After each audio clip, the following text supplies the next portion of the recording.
Hi hello welcome to post 360. నేను మీ మురళీ రాపల్లి. పవన్ కళ్యాణ్ గారు దీక్ష చేపట్టిన విషయం మనందరికీ తెలిసిందే. ఇప్పుడు అలిపిరి మెట్ల మార్గం ద్వారా తిరుమల చేరుకోవడానికి పవన్ కళ్యాణ్ గారు తన నడకనైతే సాగిస్తూ ఉన్నారు.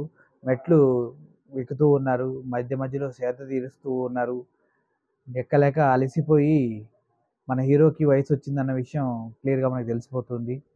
ఎక్కలేక ఎక్కుతూ ఉన్నారు. మధ్యలో చాలా చోట్ల బ్రేక్ తీసుకుంటూ తను మెట్లు ఎక్కడం జరుగుతూ ఉంది.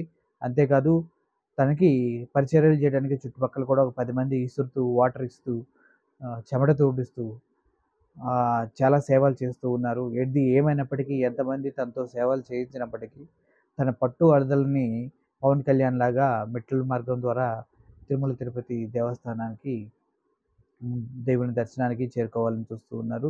దైవ సన్నిధికి చేరుకొని ఈరోజు తిరుమలలోనే బస చేసి రేపు మార్నింగ్ దర్శనం చేసుకొని పవన్ కళ్యాణ్ గారు బయటకు వస్తున్నట్టుగా తెలుస్తూ ఉంది. ఏదేమైనప్పటికీ ఈ లడ్డు వివాదం ముగిసిపోయిన తర్వాత పవన్ కళ్యాణ్ మెట్ల మార్గం ద్వారా వెంకటేశ్వర స్వామిని దర్శించుకోవడానికి రావడం అనేది చాలా ప్రాధాన్యత సంతరించుకుంది. కానీ మధ్య మధ్యలో తను ఇబ్బంది పడుతూ ఉంటే ఫ్యాన్స్గా మేము చూడలేకపోతూ ఉన్నాము. కొంచెం పక్కనున్న వాళ్ళు ఎక్కువ మంది విసరండి. అదేవిధంగా వాటర్తో పాటు గ్లూకోజ్, బోర్న్విటా, హార్లిక్స్ ఇటువంటివి కూడా ఏమైనా క్యారీ చేసి చివరి వరకు తోడుగా ఉండండి పవన్ కళ్యాణ్ సార్కి. ఎందుకంటే 13-12 రోజులు దీక్ష అంటే మామూలు విషయం కాదు.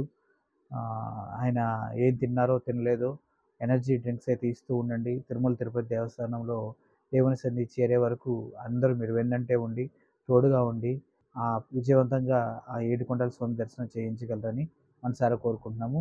Thank you for watching this video. I'm Murli signing off. Thank you so much.